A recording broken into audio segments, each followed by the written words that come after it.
Everyone ready? Yes. Brilliant.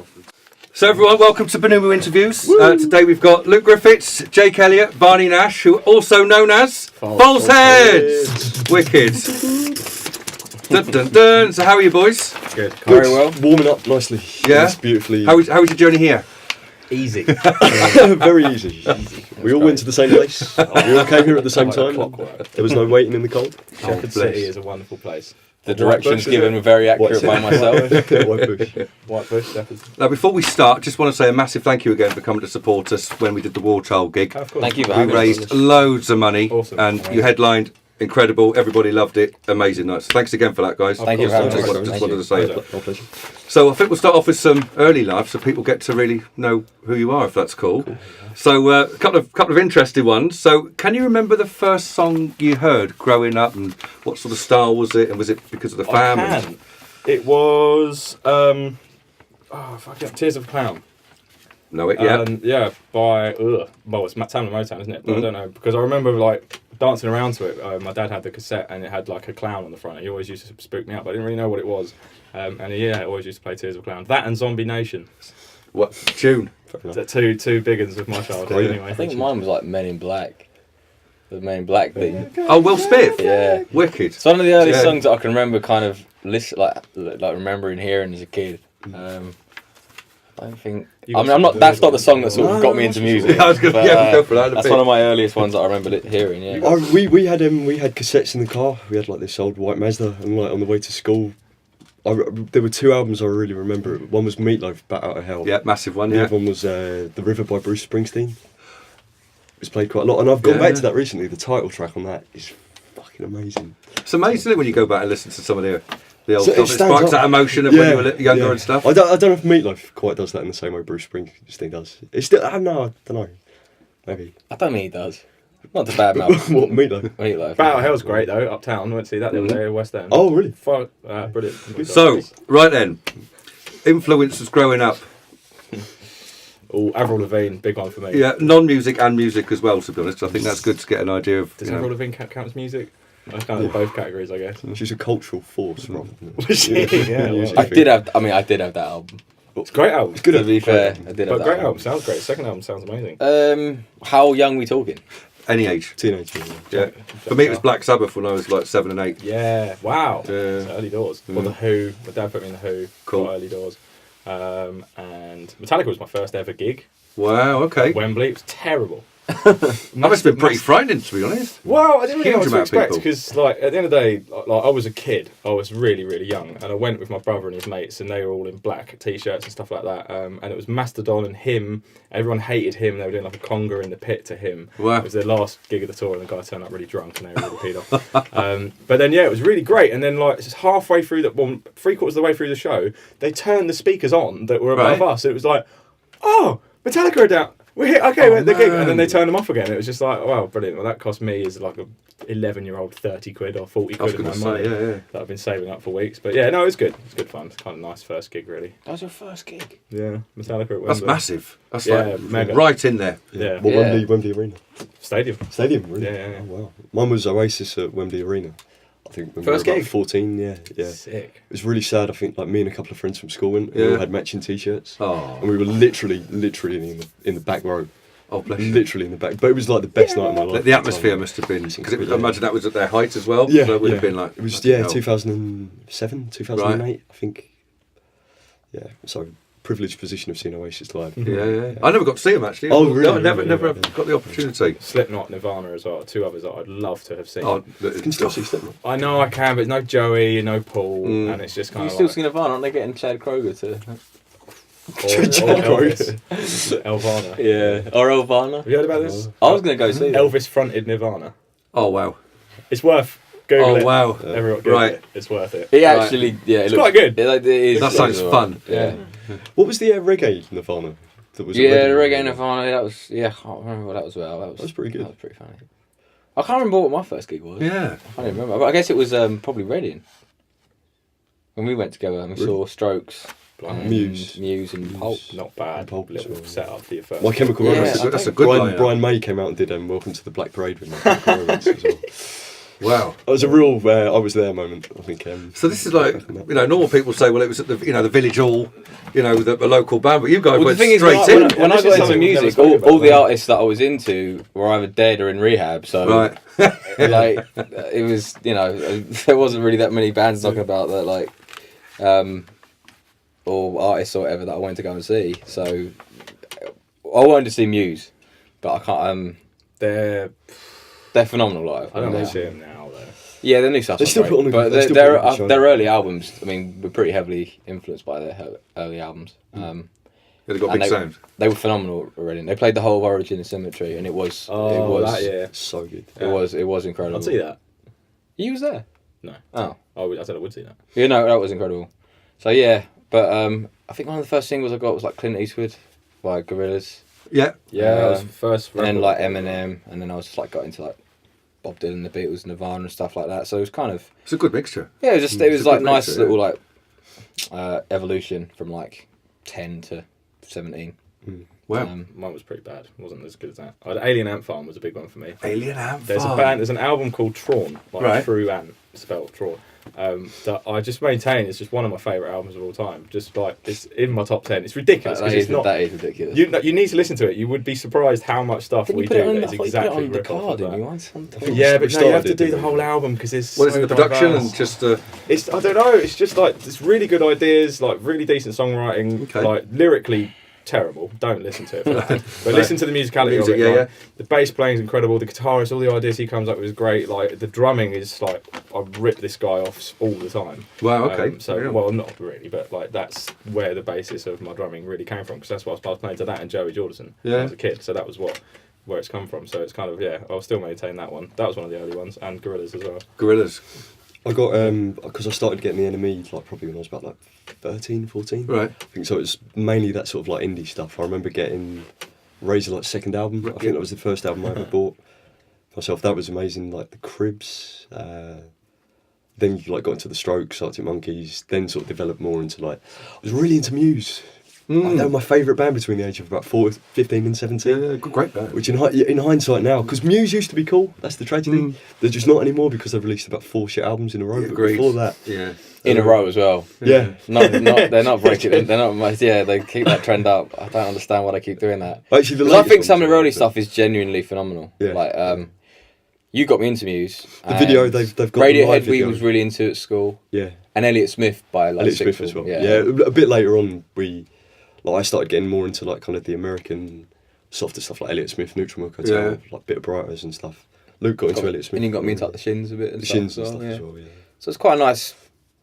But a lot, our music, yeah, it's kind of like a nice combination of all those kind of No, things. agreed. So what was the sort of process realization that you just thought, right, just take away the band bit for a moment, that you just thought to yourself, right, I actually want to create music? I just was like, I don't know. I started listening to those albums, and I mean, Eminem kind of made me want to just like write about something, Cool. but I couldn't. I wasn't going to rap. But, I gave my best attempt, and Jake shut it down. So, and then sort of, I remember like listening. Again, I've got a lot of respect for what you do. You're very, very good at what you do, but you just can't rap Eminem. You've got to know your limitations. I'm not the real Slim Shady, unfortunately. But I mean, you're close, but I'll stay sat down. But yeah, so then like for me, it was just when I listened to like Nirvana and listening to albums properly. Yeah. And because I'd listened to like the Marshall Mathers LP and I loved that album, the Slim Shady LP and Eminem show. But I guess with when I started getting into like rock music and wanting to make rock music, I mean, it's hilarious on those albums. There's all the weird little skits and stuff like that. But the first time I listened to it was probably Nevermind, like an album the whole way through, just a force of music. I was like, fucking hell, man. Yeah, like, mind blowing. and then I had the same thing with OK Computer, and then you're listening to albums, and it's sort of the first time you're really soaking that in, and then you can go back and appreciate. I go back and appreciate like hip hop albums I was into as like a like a chav really when I was like 12, and I was like, man, this is what I want to like. I want to do. I want to have that artist like kind of a catalogue for myself, Yeah. So I just started writing to hopefully one day be able to have that and a kid sit down and put it on and have the same kind of Amazing, yeah. effect on me that those albums did. So that was kind of really what made me want to pick up a guitar and write lyrics and stuff. I didn't really have a choice for mine. I was just like into it at such an early age. I was like 2, started playing, and that was it. And then I did like piano and trumpet and cornet and stuff when I was a kid, and like just did grades and did music, and like went to the Newham Academy of Music and stuff like that. Spent like time there, and then did music at school, and then did music at college, and then did music for uni. Well, so basically, is you that's your life, music. That's. I can't really speak English very well, but I can do quite good music. Imagine that. So yeah, imagine. But yeah, so it's kind of like and it just ended up being. It's only really because my dad has always said that he's a musician as well, plays bass, Cool. and he's always says that he like has a form of like regret for not following it through a bit more and making more of something. And he was in some great bands. I mean, we still got like did his 40th anniversary of a record label that he was on the other day. Oh wow! Yeah, it was cool. Yeah, so it just like I don't know, it just kind of forced me into that situation where I'm like, okay, well, I've got an opportunity to make something of it. Brilliant. So it'd be stupid not to really. Amen to that. Yeah. You know. Yeah. I just remember being fascinated by like the early Oasis albums. The you know, like when Noel just goes into like a really simple blues solo. Yeah. Or just a little lick or something. I just remember hearing them, and you look back now and it's just like a blues scale, but at the time being like, that is absolutely incredible. And the chord changes, they're very simple chord changes, but when you're getting into music, they're quite fundamental. You sort of feel them. So that drove me to pick up the guitar. Sort of, I got an Oasis chord book, and then at school, I think we were probably about 14. Guy in our year and another guy started a band. They were looking for a bassist.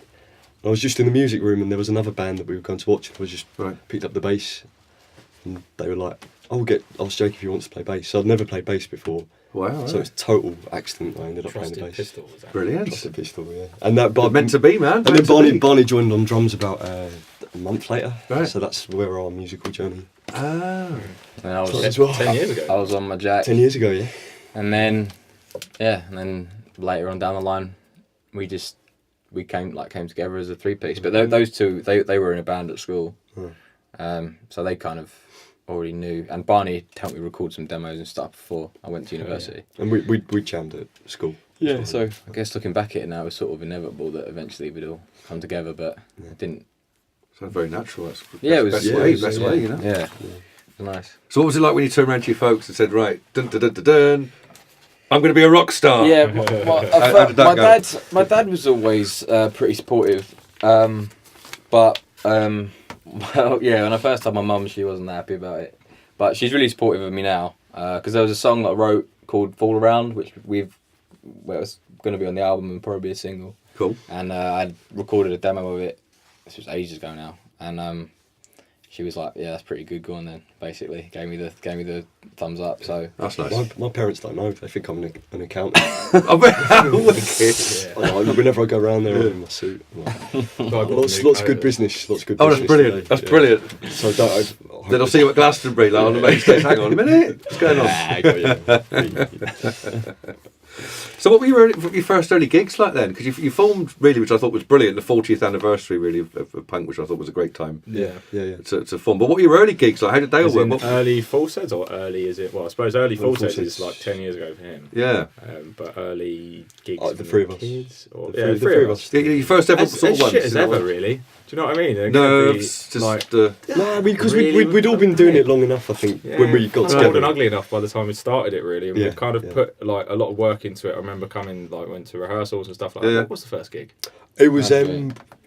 Ramsgate. Ramsgate. Yeah. Ramsgate Musical. Well, I was right. as well because I used to live down there. I had a couple of mates still living down there. Cool. And I knew the music hall had just opened up. It was like, oh sweet, we're going to play this venue. Played with a wicked band called Gang.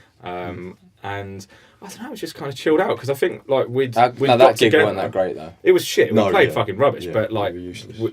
we'd got together and we'd put something together, and it was something that we were all willing to go out and show people. Yeah, that's cool. Which is important. 'cause Cool. I- We'd all been in Yeah. band. We'd all been in bands and been in multiple bands. So it was kind of it's held us through though.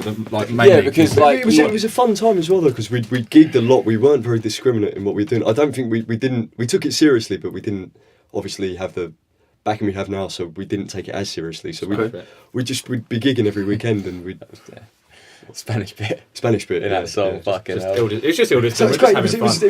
It was a good time. I look back at it with a lot of fondness. We just got to different places in London, play gigs. Some were better than others. Affect your craft. But exactly, we kind of, because we'd been doing it since we were like 14, 15 in various different bands, and we kind of knew that it was going to be like, a lot of the gigs were going to be like, you know, playing to no one. Yeah. The promoters turned up though. Fuck me. I was like, when we would get chased out of venues for money. Yeah. Right, they'd be like, you owe us for 30 tickets. Whoa, and I hate therefore, that. and we're like, I'm 15. 15 You've got an kids. over 18 event on. How the fuck am I supposed to bring anyone? Yeah. And so anyway, so now we're going to gigs. All of a sudden, when the band like this formed, and it was like, the promoter's here. There's Yeah, good. beers in the fridge. Yeah, We're good. getting paid. Good.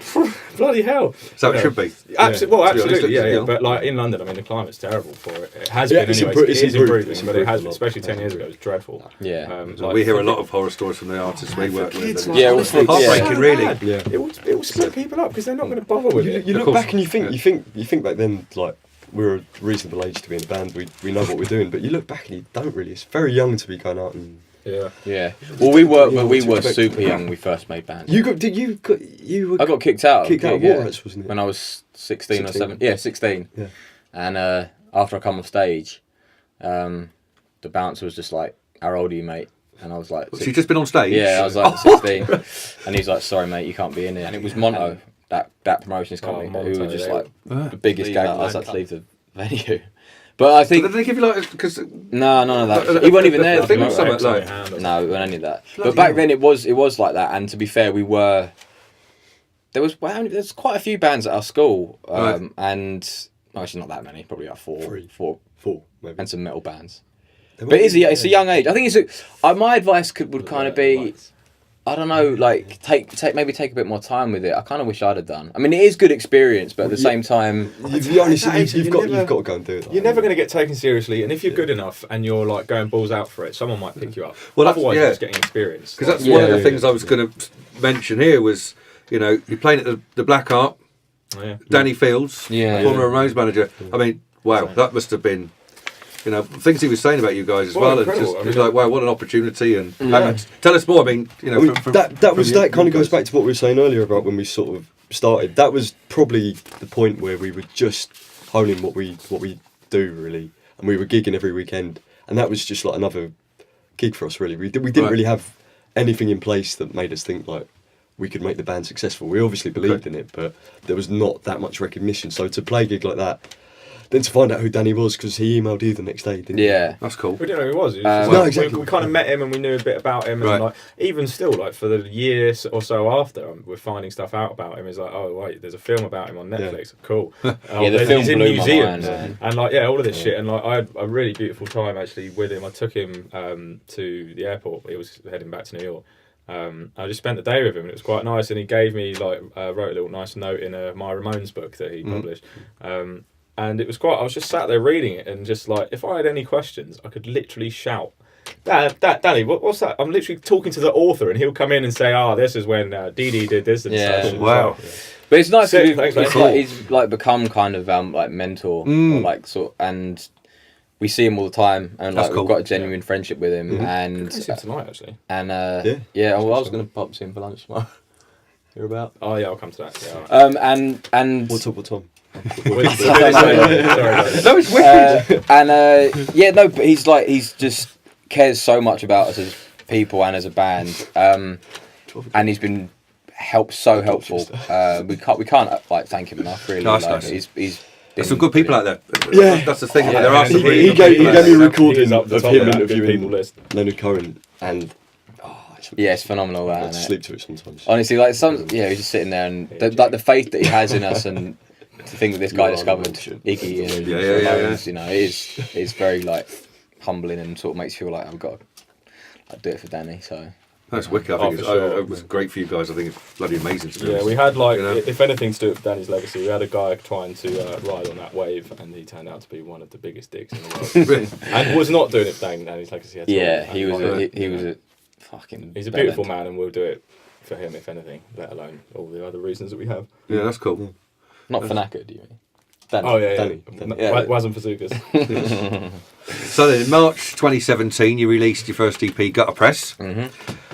some pretty impressive plays, to be honest. Radio 1, Radio 6, Sirius XM, live session on Radio X. Oh, yeah. Get some good critically acclaimed. Guys, that must have been pretty... It was fun. It's great. It's a great period of time. I mean, that was kind of the ones where we were like, what did we do? That was the first EP, wasn't it? Yeah. Together, I think we'd put a couple of singles out and stuff like that before that. It was the first EP, so it was kind of like the point where we're like, right, well, let's crack on then. We're doing this now, really, aren't we? And like, you know, going back, like, fortunately, my parents were always, I've kind of always been in bands, so like, it's just been, well, you're doing your band as long as you're working, then do whatever you want, kind of thing. And now it's getting to the point where I'm literally like sacrificing going to work to do your band stuff. So it's kind of like that point where we were having those sorts of conversations, thinking, shit, what we're going to do for work? Like, we can't work full time anymore, really. We can try, but we can't. It's going to be a ball ache to do it. And that has only become a bigger ball and a bigger ache, to be honest. Which is a fantastic ball ache to have, to be honest. I'll stop saying ball ache, but it's a great problem to have. So yeah, it's just kind of the catalyst for that, and all of that stuff that you mentioned as well. Just like kind of brings fire to that. What's it like when you're in the car and it comes on the radio? That did I couldn't imagine what on it's the way like. back from Where was it? last day of the tour, and Right. it was a long tour. It was like 26 dates, so I'm just done, and we come back. We're in the car, and basically our van got. I can't I was telling to that story, but we lost the van. So the last dates we did in my little shitty. Wait, what the fuck is my car? Peugeot 207. And the engine was broke, so we was having to pull over every fucking 2 hours, fill the water coolant up. Oh yeah, it was just a pain. And then we got home, or we just got off the other side of Dover. Yeah, other side of Dover. Literally like about 5 minutes on the road. Like our Radio latest X. single from our latest EP was on Radio 1. And it was just like just literally put it on. Wow. And it was like, here we go. That's fun. It was weird. It's a nice one that I've always, because I always used to get I used to also drive home from work, and it'd be Dan O'Connell's show, I think, on Radio X. Okay. And I don't know why, because it's like, it's not an incredible time of day, but people are going to be listening. It's not sort of drive time, it's not morning. So, but at the same time, I was always listening to it, and he'd always have like his pick of the week or something like that. I was like, I hope we get that one day. So I'm still waiting for that, Dan. Do that, and But yeah, no, it's just like amazing. surreal. But it's kind of become, which is probably a good thing because it pushes you on. I guess it's like you realise that that's not the be and end all. It's you have to. It's more than just that. You know, you have to build a fan base. You have to do your own shows. It is more than just kind of getting on the radio. As brilliant as all that stuff is, and we're very, very grateful for people that play us and support us at like that level of the industry. It's you realise you have to do more than that. You know, you have to constantly. It's a full-time job. Yeah, you have to constantly be writing. You have to constantly be doing tours, and you have to just basically never accept that anything's good enough, and you have to keep pushing forward. So it's. But yeah, no, it's things like that are cool. Oh, man, I couldn't imagine it, to be honest, guys. I call that the speak. Do you know what I mean? Yeah, Just put the radio on, it's that's great. So how's the new EP going? 'Cause it launched not long ago. Great, yeah. really good. It's amazing, by the way. Love it. We've fully turned our attentions to the album, really. We kind of we put a collection of work together and kind of put it out like it's the end of the year, and we put some new stuff on there as well, which is kind of what's going in the album direction. But yeah, just kind of like, I don't know, I have anyway, at least, just like that happened and we toured it and it was really good fun and we like sold like loads of, got a great response from it as well. But then kind of like almost as soon as we came back, it was like, right, album.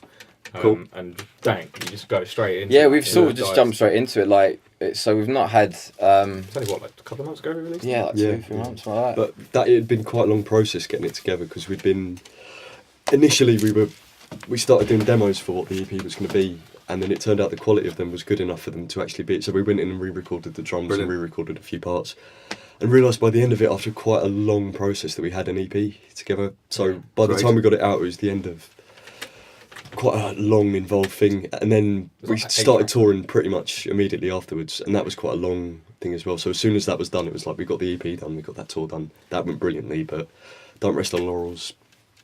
Get straight on the album, right? So we've been doing that. We've not really had time to process really.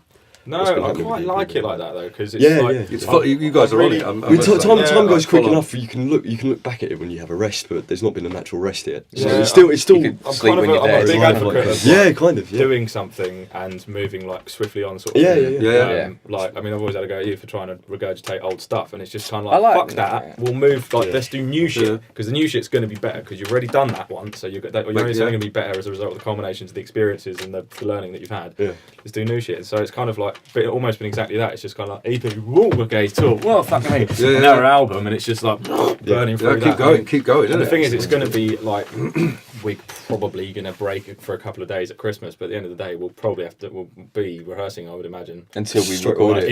In between that and New Year, and then like bang, we're still like, and then January. And then we're going to tour. recording. We're going to tour in late March as well. We'll announce it soon Great. enough. So just waiting for the dates to come through from our agent. So it is pretty much like bang on, but that's kind of what I always wanted it to be like. You know. So It's weird Yeah, actually. what Think we about do, like you asking questions about those gigs like 2.5 years ago. That does not seem that long ago. Only because we've probably not. It's been a very. But then you fluid. think about Ireland, that seems about as long as ago. As That's that thing, yeah, exactly. You It's play a weird, pretty non-linear- hardcore festivals as well. The list is between as well. like, so we- you guys just work hard. Yeah, I mean, well, Yeah. like we've got Mikey Johns to thank for a few of those bits for this feeling. I mean, he put That's his trust, cool. he's put his trust in us That's good. for a summer, and like Yeah. we played some good shows. And, He like, made our 2017. Yeah, and he said that we played some of the standout sets of the festivals Brilliant. that he did, which was great.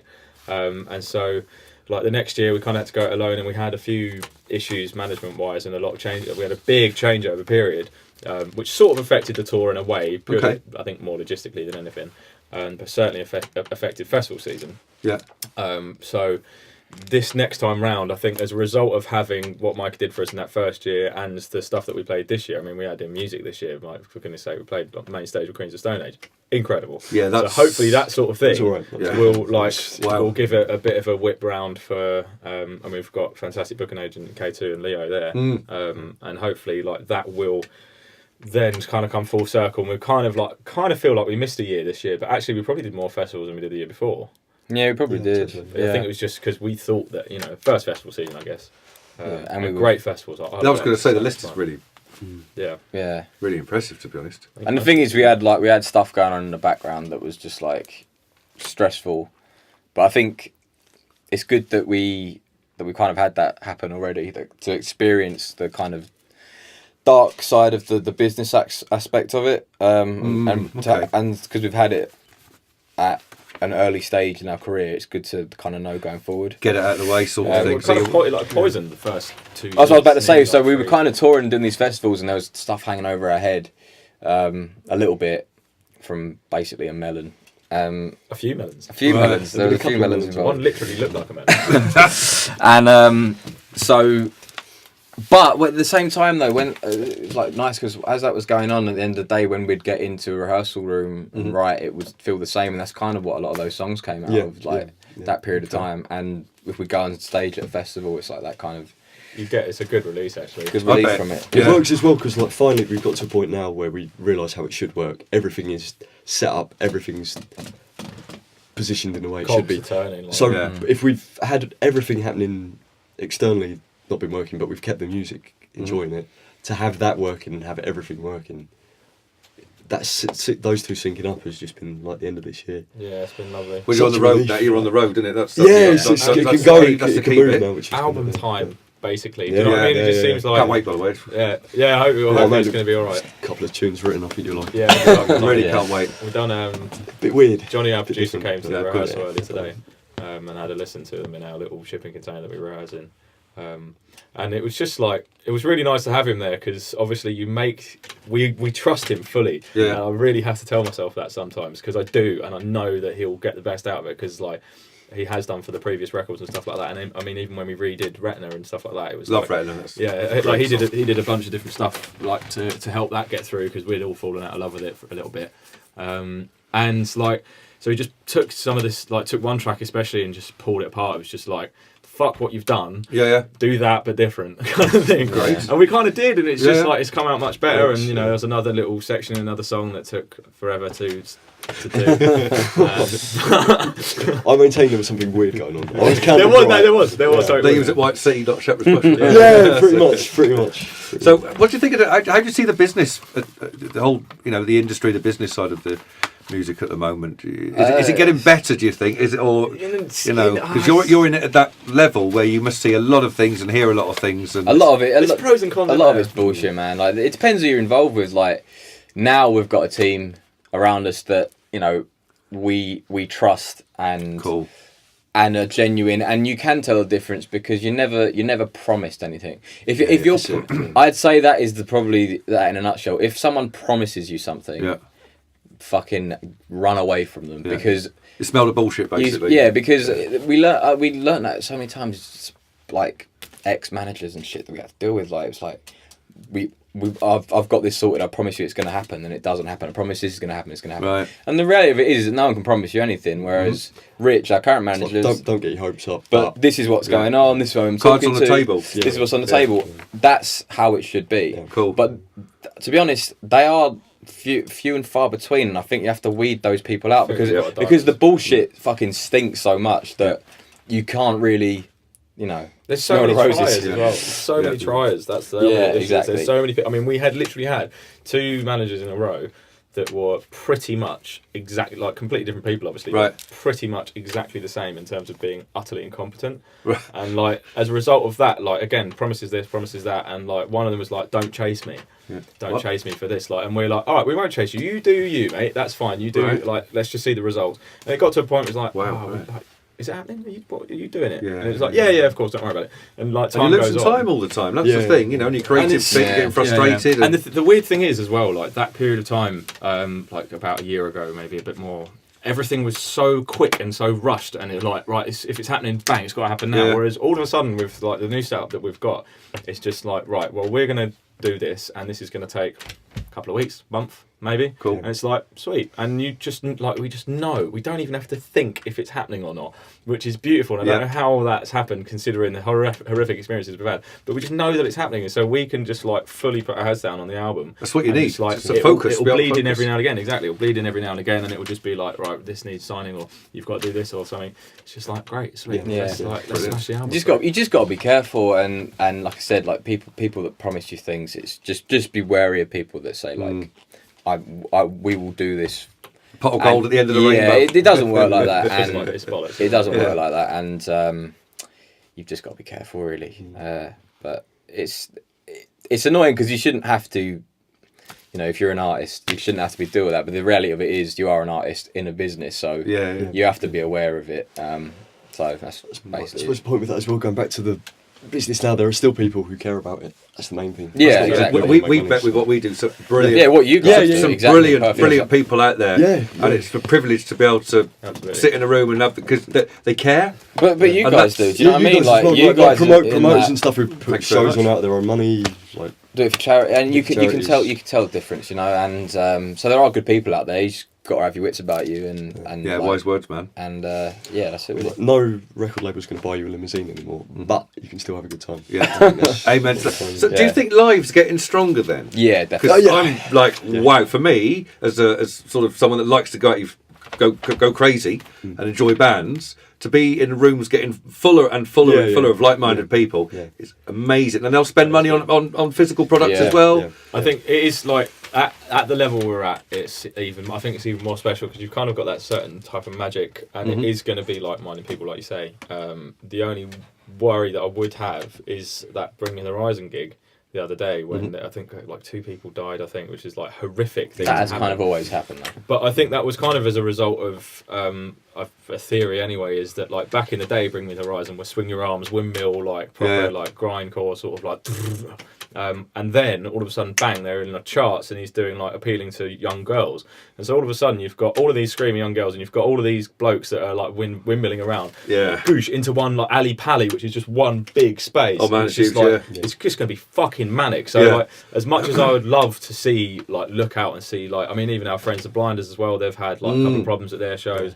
So it does get to a point where like there has to be. I don't know how we're going to do it. It's not happening. The rules are like, don't make anyone uncomfortable. Someone falls over, pick them up. Yeah. People do that. No one's going to. And like we fucking and if they we wouldn't stand for that shit. That's no. People aren't fighting each other. If you're fucking punching it, like if like, there's a difference between moshing and being. If you're punching someone or stamping on someone, then you clearly don't understand the message of any of our lyrics. You know what I mean? So like.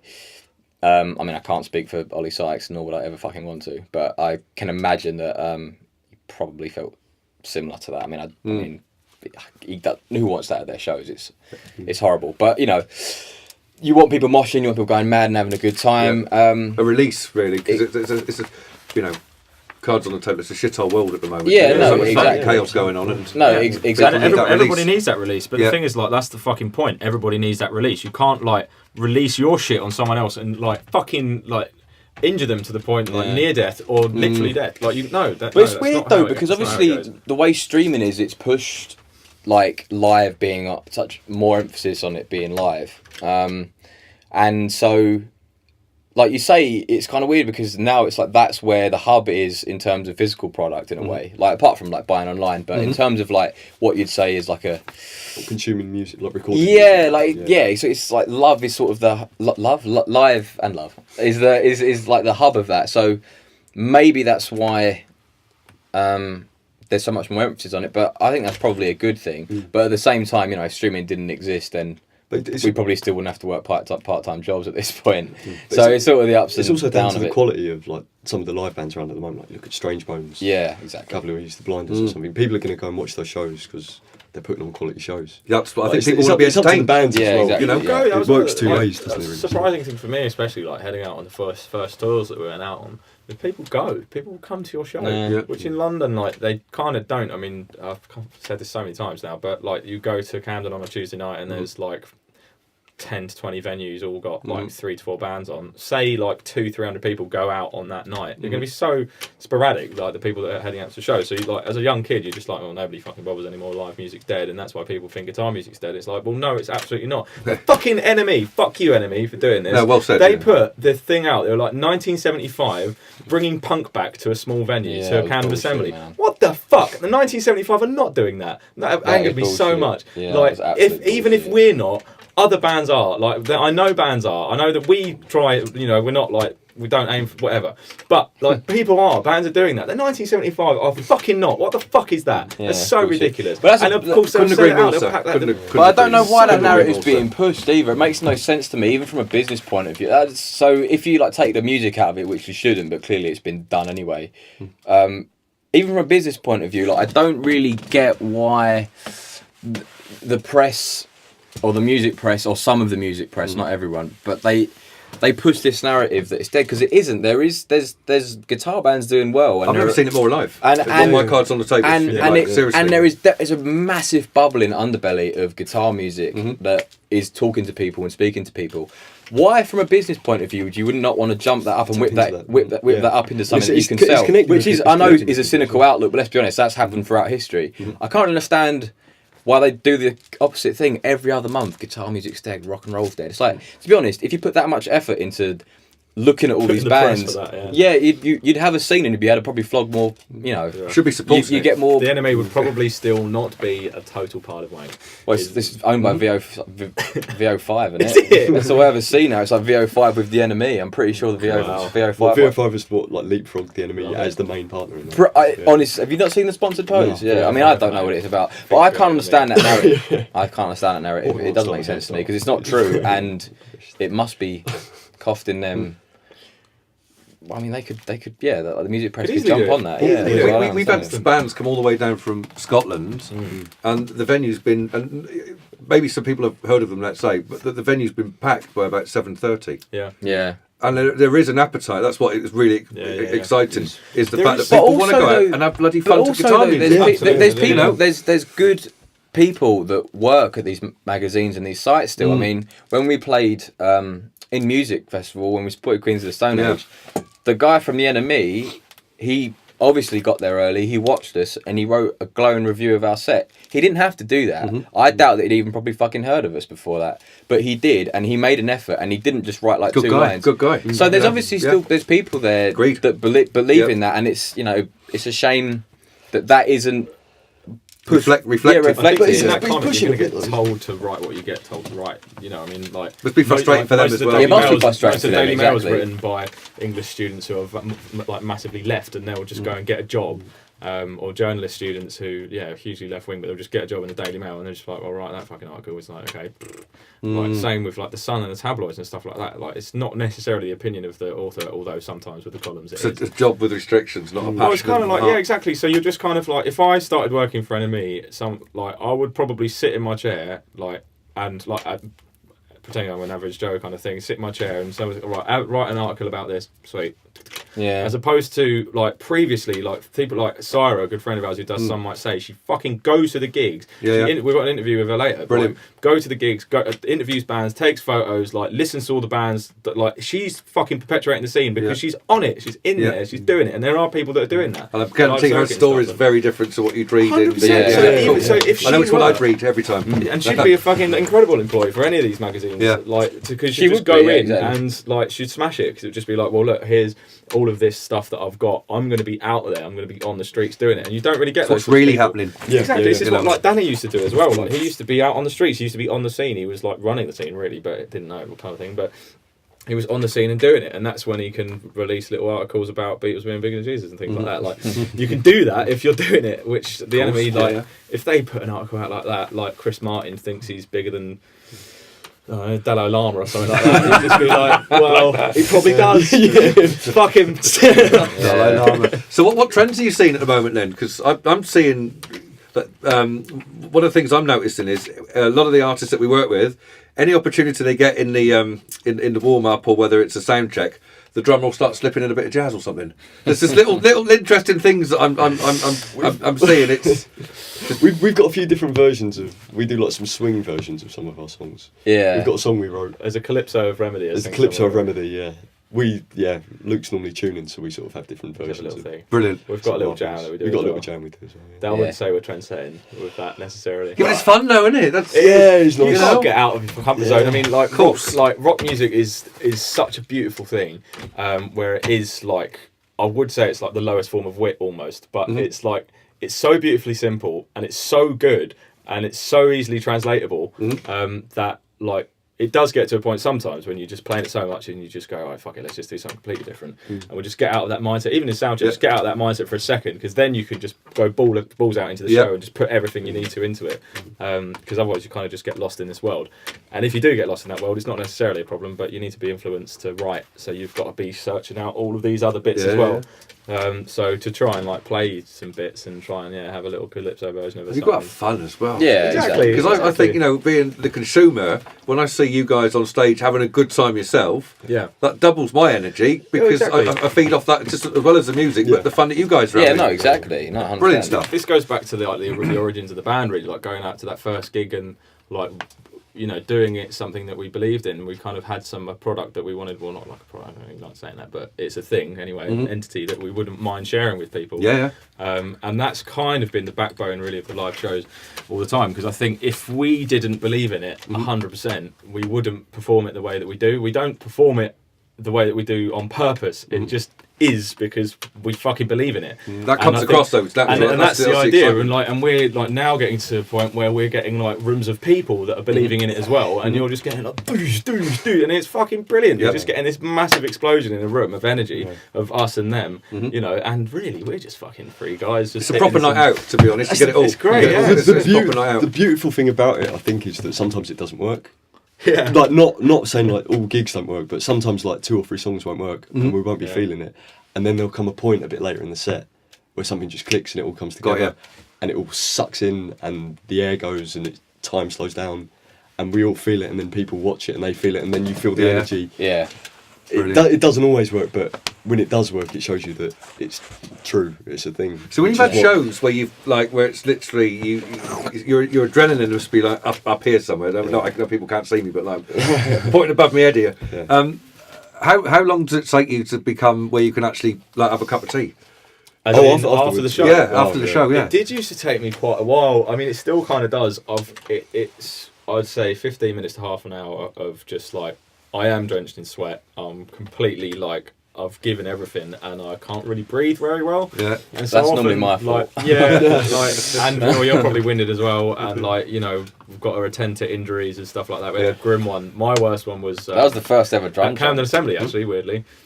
And he just jumped into me. Somehow my elbow here got caught in the tuning peg of the floor tom. Ooh. And just went. And I was like drumming, and I was like, fucking hell. where's all this blood coming from? I thought it was me at first. Yeah, I thought it was him as well. It's like, what have I done? it was over my leg and over my arm. I was like, right, well, this is not my blood because it doesn't hurt and I can't see anything. Like, and so I was just then it was just pools of blood like on the fucking floor, Tom. And we're just okay, what's going on now? So the sound man comes over. He's like, you're bleeding. Look at your arm. I was like, oh fucking hell, Oh man, like this. The fucking guitarist of the other band comes in and he's like, can you hurry up, mate? what? I'm like, fuck off, are you joking? I'm just trying to work out where I'm bleeding. So he spat in his bag. Wicked. Right then, go have a bit of some fun questions now, right? Sweet. All right. So So Christmassy.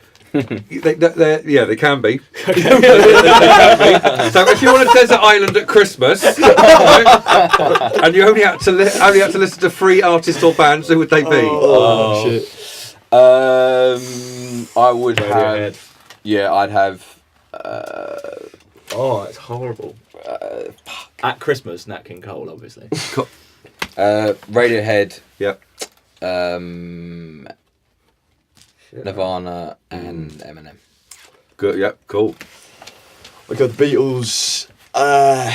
You I'm kinda just want trying to someone think of people with with big backpack on. discographies. Yeah, Beatles, Shit, I didn't think about that. Radiohead, and Ball to Canada because it helps me to get to sleep. Ooh, although So, on a desert island, Balls of Canada. Yeah, you I'm not need sure it, about that. because it's quite stressful, but it's stress being alone. I It thought- I'd worked try to get alone into on it. a desert island. good. Balls. Yeah, you should. Yeah, it takes some. Yeah, anyway. Yeah, probably that. I should probably go with Nirvana as well, but it's really tricky because I love listening to them all the time. Oh, yeah. And I don't think you could get bored of it. Yeah.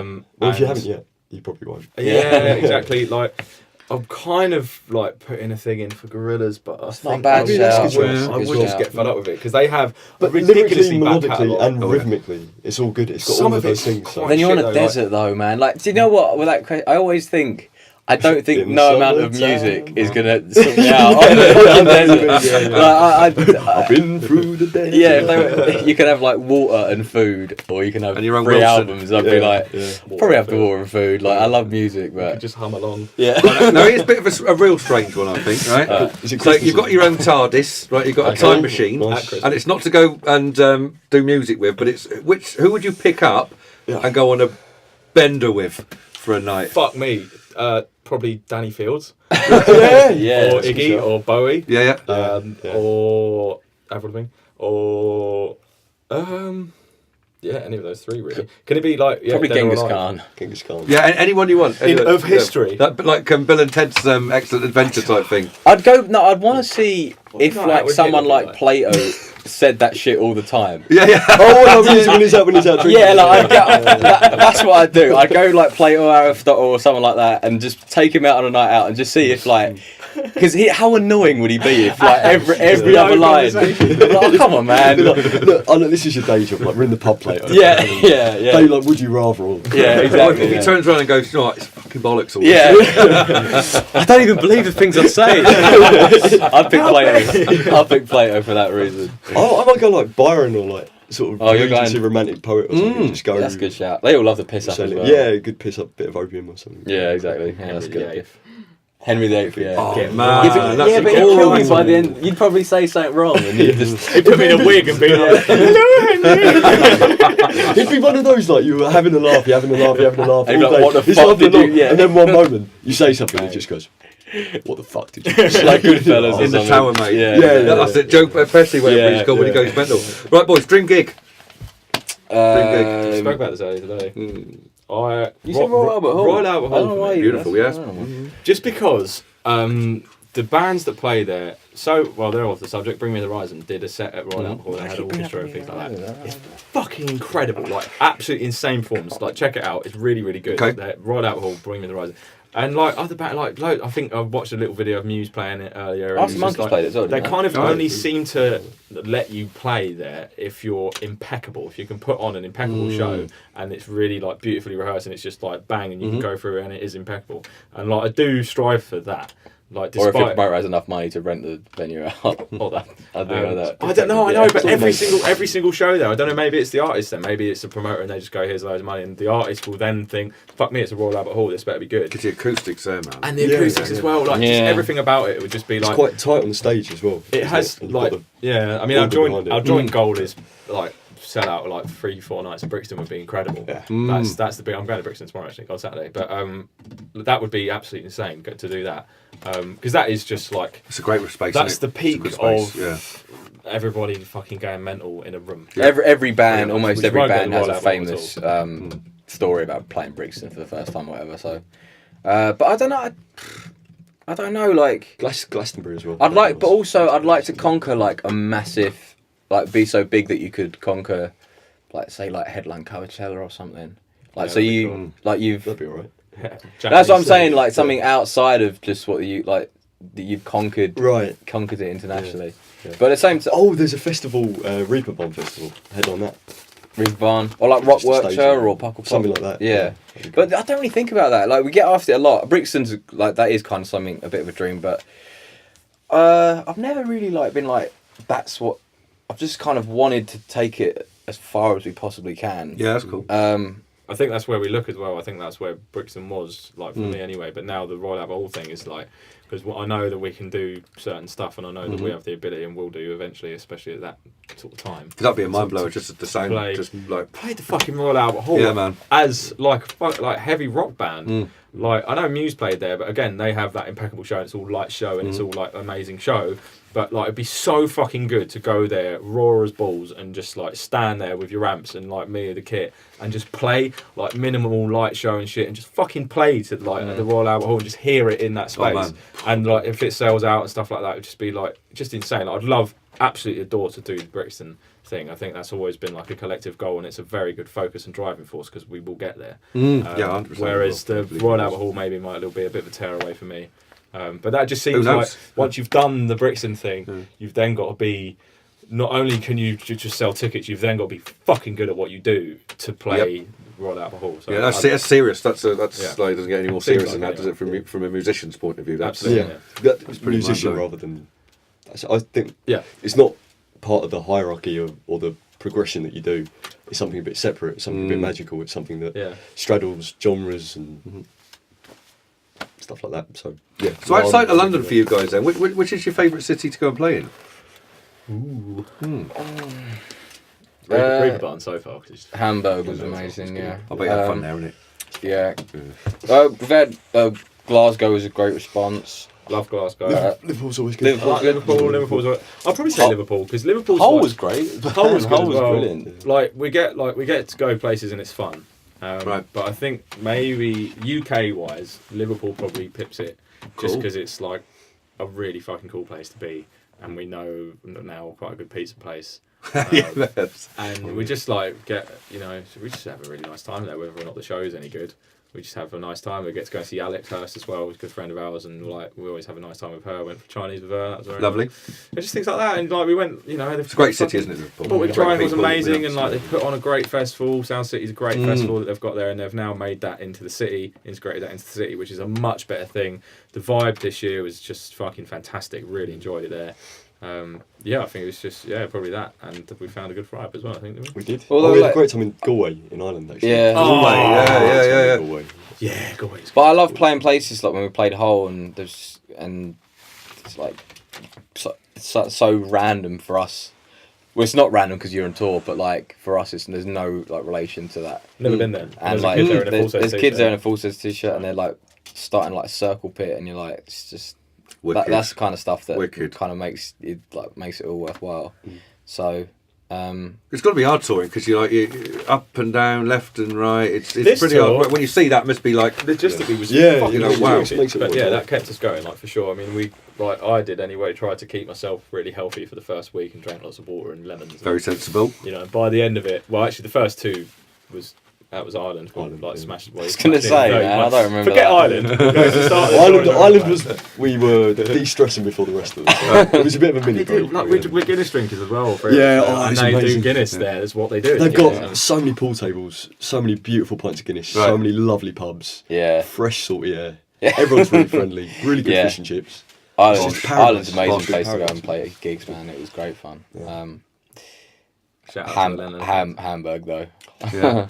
Hammer was just off the hook. I think it was just because it was the last show of the tour, and it was round like, in there. We'd come, it was just and like it was just all a gone. crazy place. Like, But Germany, though, they're open, aren't they? I get that feeling that there's a really strong music culture there, and they're really happy to go out and support live. There is. Yeah. We went to so so well looked after, weren't we? Absolutely, Yeah. better than anywhere, to be honest. In Hamburg, I mean, we kind of found out a bit about the city as well. Like, there's this football team called St. Pauli, who like have this huge stadium, and they're sort of the activist leftist kind of football club. The Rebellion. The Rebellion. Right. And then there's the capitalist right, which is Hamburg. Right. And they never played each other because they were always in separate leagues. But at St. Pauli, you can't wear jerseys. Right. No one's allowed to see any jerseys. The So they have to like pull the police from like all round the bus. mascot It's is crazy, fucking skull and crossbones. Like, you're Christ. not allowed to show any affiliation. There is actually a St. Pauli fashion, which is like a checkered shirt and a jacket with a skull and crossbones on the back. Anyway, so Hamburg then got relegated from the Bundesliga and went down into League One, and then they were playing each other, and apparently they just were like fucking they shut said the city they had down. to pull the police out of like from different all sorts of cities and shit. places into Wow. But like, it was downtown. like Hamburg, and like Wow. and that was really interesting, and it was a really interesting city, and it's like everyone is open with how like seedy or sleazy they are out there. It's It's sort no of, problem. Yeah. It's Like, like it's- Amsterdam was literally the gig before that, and it made Right. Amsterdam look like fucking Disneyland. Yeah. Seriously, it's real, mental. A gentle version. Real. Yeah. It's real. It is the dirt. Yeah. But like, Wow. in a great brilliant way. way. Religious It's people the, say that hell is a place that God isn't, and that's Hamburg. We were walking back to the Pitch hotel correct. about. But I said God is there, and he's smoking crack on a street corner. So, It was about 5 in the morning. We were Right. walking back to the hostel, and man, there was an old woman, sort of I was here for leaning this. under a I was light. in under a light, Right. sort of leaning on the lamppost.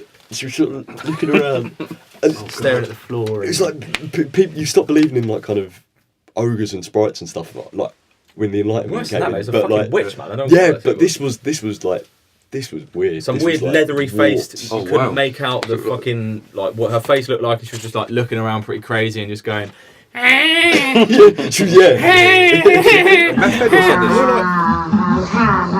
And we're like, don't fuck know, me, it's like man. 4 in Those- the morning. We're pretty like- fucked ourselves, and to see that shit, and it wasn't even like she was doing Yeah, it yeah. on like a main street or anything like that. So like people could sort of look and laugh tourists and that. Yeah. She was down a back street on Wow. her fucking own at 4 in the morning, laughing at the pavement. It's just like, what is? But there was a guy from Hamburg there. We walked down this street off like the main strip, and this dude was just like huffing a crack pipe. And he was like, "Oh, that happens." That's just like, don't worry about it. It's all good. But to be fair, but like the venue is amazing and Incredible. Good sound and amazing, Amazing sound. and like Great we gear, couldn't like, believe yeah, how it's like busy it was loads of- in there, and people love music. They love rock bands. That's it. Everyone's there. No one's reluctantly there. Everyone's there. They watch the gig and then they're there for the night. They're there till Brilliant. 5 in This the is the morning. thing. Everyone loves it. Love Everyone's it. up for This everyone's happens fun. on the continent, and I think it's a good idea, and I think it's something that we should bring to the UK. I don't know how well it would work because of the ridiculous oversaturation of bands. Maybe it'll filter out the bullshit, which I'd hope to happen.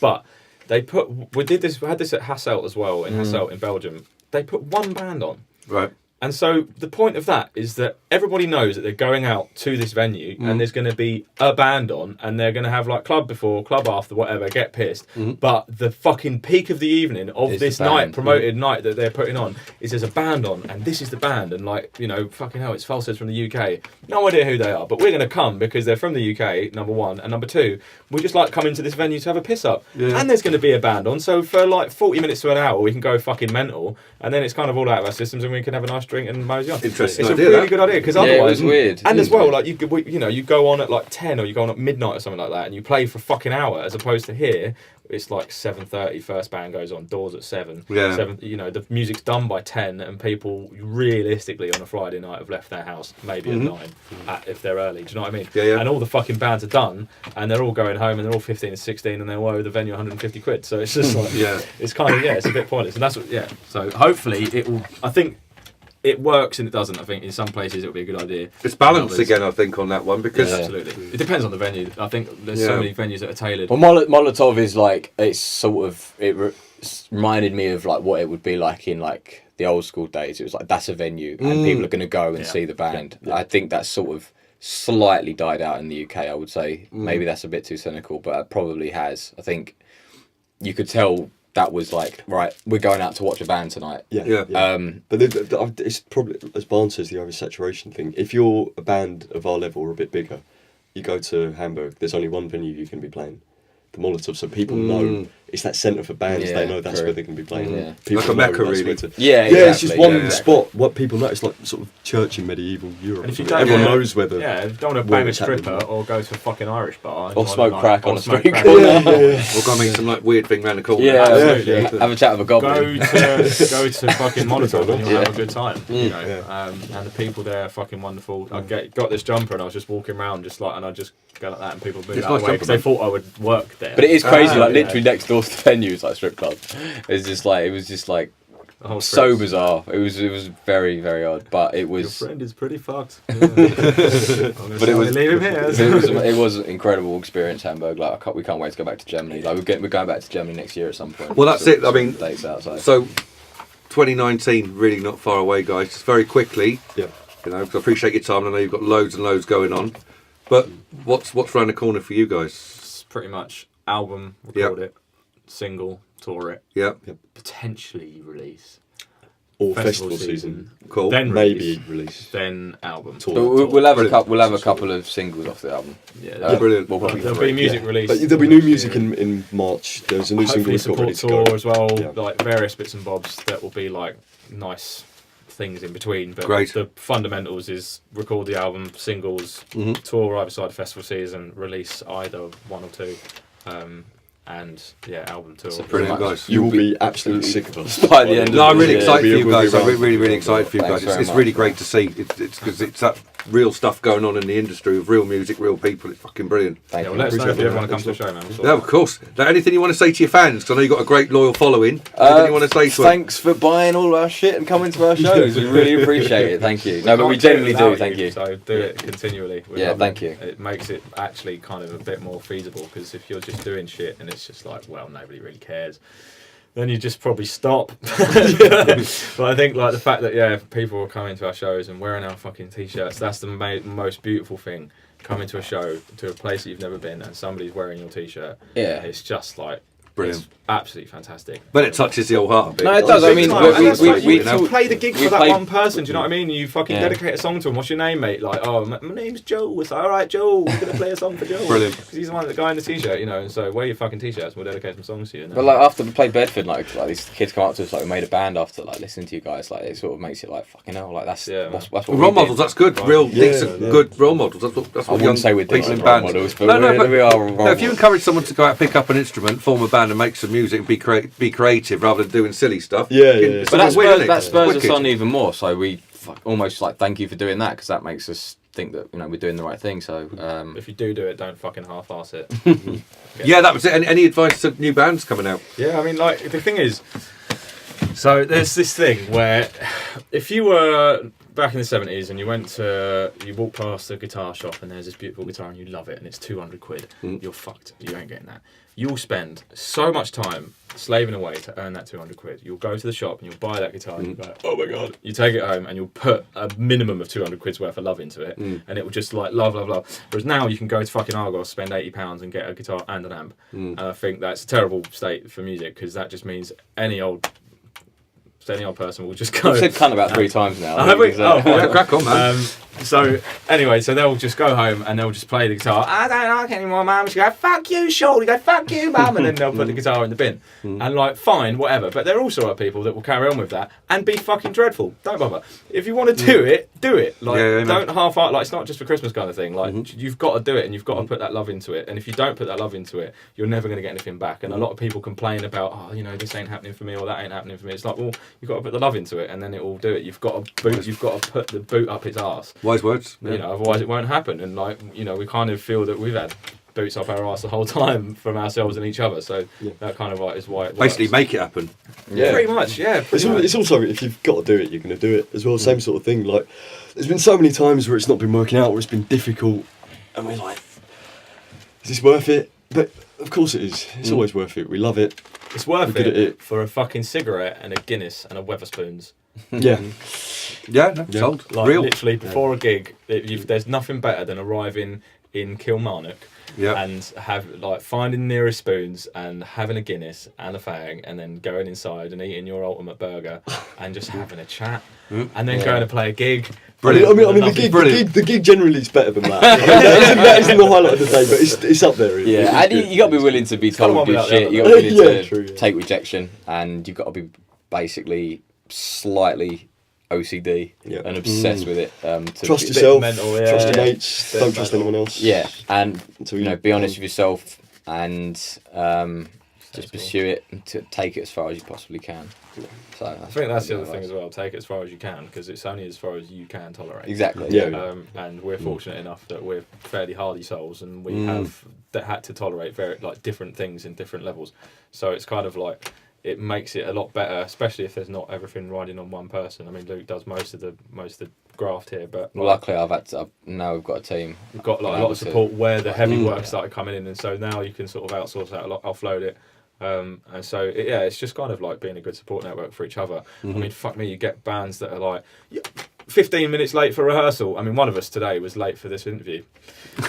So like exactly, so you get things like that, and like even rehearsal, like it's just like if you literally phone up and you're like, I'm really not feeling it today, I just can't be bothered, or a bit ill, or I'm collecting stamps with my grandma. Like whatever it is, if that person doesn't want to do it today, then don't fucking do it, because you'll go in and they're going to be miserable and they're not going to be there. And like especially if you're writing as well. I mean, we have a fantastic, like you're probably the best mediator of that, of just being like, time to stop now. We'll go home. Like it's time to go home. Like, Yeah, that's cool. We've only been here an hour and a half, but it's like we're not going to get any more done. We've put so much Yeah. into this one idea that if we put any more into it, it's just going to be pointless. Although if that happens every rehearsal, I would have a quick Yeah. review Oh, of you what just you you know when yeah. you've expended your energy. You know Yeah. nothing. And you're not gonna, like- if you're collecting stamps with your grandma and there's another rehearsal next week, you're gonna fucking go. Yeah. You don't have a go at them for not. I don't know why all these people are collecting stamps. Well, for their grandma. grandparents are precious. You've got to spend time with them. As are the stamps. As are the stamps. My grandparents don't collect scams. My dad used to Scams. collect stamps. Did he really? Did he? I can't ever imagine that. Why being did he done. stop? Interesting. He got them all. Did he got all the Got stamps? like Ash fucking Ketchum. He got all the stamps. Fuck me. One of Come around the the Royal Mail's always late then. Yeah. That's that. So guys, look, thank you so much for your time. Thank you for having Thanks us. so much. Amazing, Great. really appreciate it. It's so great to see all the amazing stuff you're doing and getting what you deserve. Brilliant stuff, Thank you guys. so much. Thanks so much for having us, Brilliant. dude. Appreciate Big Thanks for love. having us. Thank you. Cool. Yay. Nice. Awesome. Brilliant, guys. Thank you. Cheers. Back